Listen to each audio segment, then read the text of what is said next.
The 5th of August will always be marked as one of the most important days in the history of humankind. Well, the birthday of the first man to set his foot on the moon, astronaut Neil Armstrong, being on this day makes this date special. For all of us Barcelona fans, this day shall be marked as the day when Football Club Barcelona officially announced that they were going to release Messi, and from that moment on, the Argentine will completely cease to be a Barca player. The 5th of August will always be the day when one of the longest and the happiest relationships in football came to an abrupt and an unexpected end.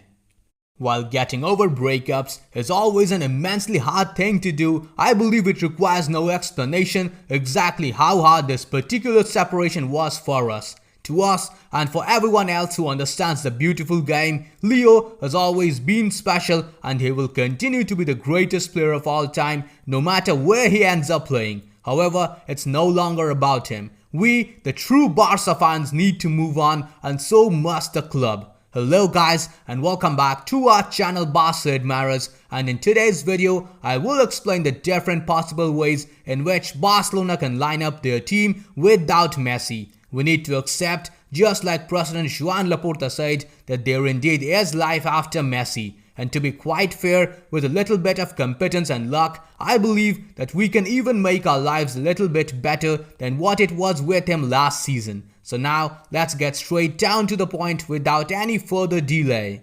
Now before we begin, a small shout out to OneFootball. If you are a football fan and want to stay updated about the plethora of latest news coming up in the vast world of football, then OneFootball is the best app for you. Be it the latest news updates, transfer rumors or update about club or international football, OneFootball has got it all covered. It is completely free to use, and its biggest perk is that it gives you real-time match updates whenever a game is being played out, and whenever there's a major incident in the game, you will be notified by the app. You can select your favorite club and it will suggest you personalized articles. In my case, it's definitely Barcelona. Be it game statistics, current form of your team or individual performances of your players, you get it all. La Liga, Champions League, English Premier League, Serie A, World Cup, Bundesliga, League 1, MLS or AFC Champions League, everything you want, it's here. So go ahead, check it out. Link to download the app is given in the description of this video. Naturally, Messi leaving the club changes everything, and even in defense, we can see the lasting impression that the player will have on the club. It's clear as daylight that Marc-Andre ter Stegen will continue to remain between the posts despite steep competition from Neto and young Barca B goalkeeper Iñaki Peña. Of course, the German is out temporarily due to an injury, but once he is back, it's no secret that Luis Neto will be benched. Now I would always want these three goalkeepers to be used in rotation, or at least the top two should be switched regularly. But then again, not everyone is Luis Enrique, and Ronald Koeman rarely rotates players. So ter Stegen is pretty much the undisputed and uncontested starter. When it comes to defense, my guess is that we won't see a notable difference in the backline other than what it was from the last season. With the return of Gerard Piqué from a long-term injury and the new signing, the 20-year-old Eric Garcia, it's once again clear that Ronald Koeman will choose this pair as the starting centre-back duo as he did in the season opener against Real Sociedad. Now in my opinion, this would be a clear mistake, as Gerard Piqué is no longer worthy of a starting spot in the squad. And trust me when I say this, and I've said this before as well, him scoring a goal does not change the fact that he is all washed up. That man is past 34 years. He is well past his prime, and to be very honest, he is a shadow of what he once used to be. That goal in the first game was a good one, I admit it, but it's always the same story every season. He starts off the campaign with some incredible performances, but always messes up during the crucial periods when the games are coming thick and fast. Now don't get me wrong, that man is a club legend. He loves the club with all his heart, but everything has an expiry date, and let's face it, his is gone. Piqué can no longer serve the club very well as a player. We have two other very solid defenders in Ronald Araujo and Oscar Mingueza. He should be rotated often with Eric Garcia. It does not matter if Piqué is the only one who can play as a left centre-back. Playing a right-footed defender in that position is much less risky than playing the veteran at this moment. Jordi Alba will most certainly keep his spot on the left flank, with Jose Gaya not even close to being an option. He He practically has no competition as only Alejandro Balde from Barca B can play in that position, and despite surely being a bright future prospect, he still has to learn a lot. Serginho Dest will remain the club's right back unless Emerson Royal can challenge him for that position, which I believe he will. That Brazilian has a tremendous air of confidence about him. He impressed during the Copa America campaign. He likes to attack from the flanks, drop some crosses in the box and put the opposition under pressure. His playing style is one that we need desperately. Fast, direct and deadly. Both our right backs are almost on the same level, and if they are used and rotated properly, they can give us a lot of depth and effectiveness on that flank.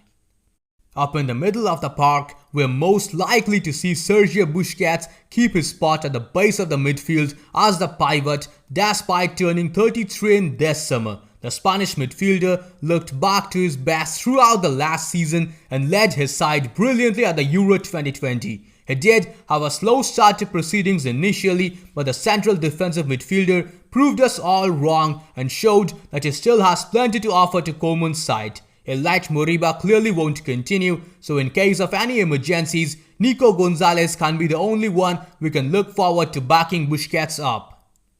In front of Busquets, knowing Koeman, my guess is that he will task Frenkie de Jong and Pedri Gonzalez with the job of dominating possession and providing service to a front line that will no longer have the benefit of giving the ball to Messi and hoping he does something remarkable with it. And that's exactly where the challenge lies.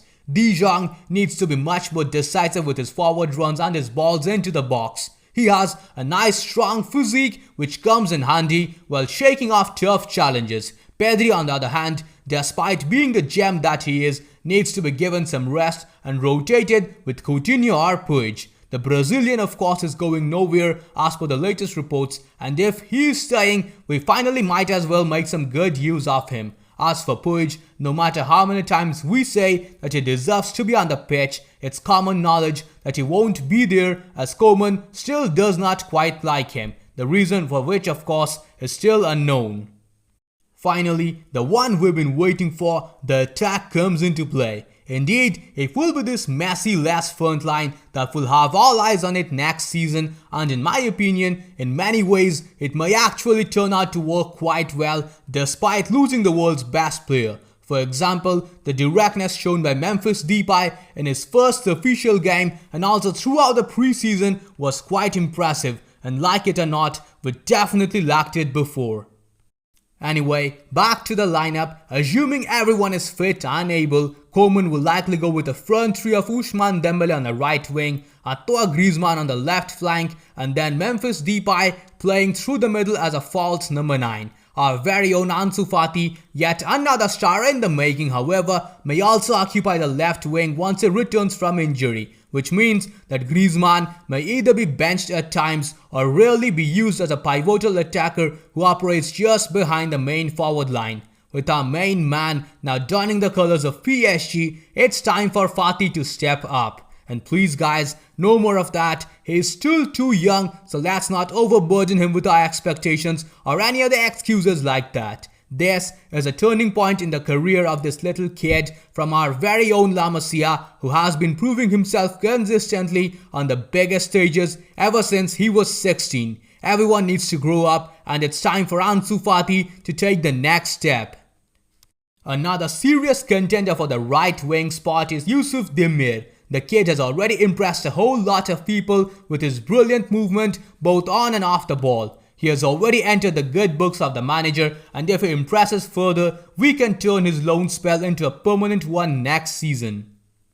Even without Messi, Koeman will still have the services of Philippe Coutinho, who can also be used as a forward, Martin Braithwaite, whose exceptional work rate and professionalism are praiseworthy qualities, and Sergio Aguero to swap in or provide plenty of competition. However, he is injured until November, so we have to wait until then to see how well he fares in a Blaugrana shirt, assuming of course he recovers in time. In short, and I know this sounds a bit far-fetched or even opportunistic, but even without the Argentina international, Barcelona should have enough firepower to get where they need to go in this season. So that is what I think the lineup for Barca will be in the season 2021-2022. Of course, you are always allowed to have different opinions, so make sure you let those be known. Comment down your views and thoughts in the comments box below. Also make sure that you hit the like button, share this video, subscribe to the channel, press the bell icon and turn on all the notifications from YouTube. Your response has always overly impressed us, guys. So that's it from me today. I will see you guys tomorrow in the next video. Until then, take care and goodbye. Visca el Barça, Visca el Catalunya.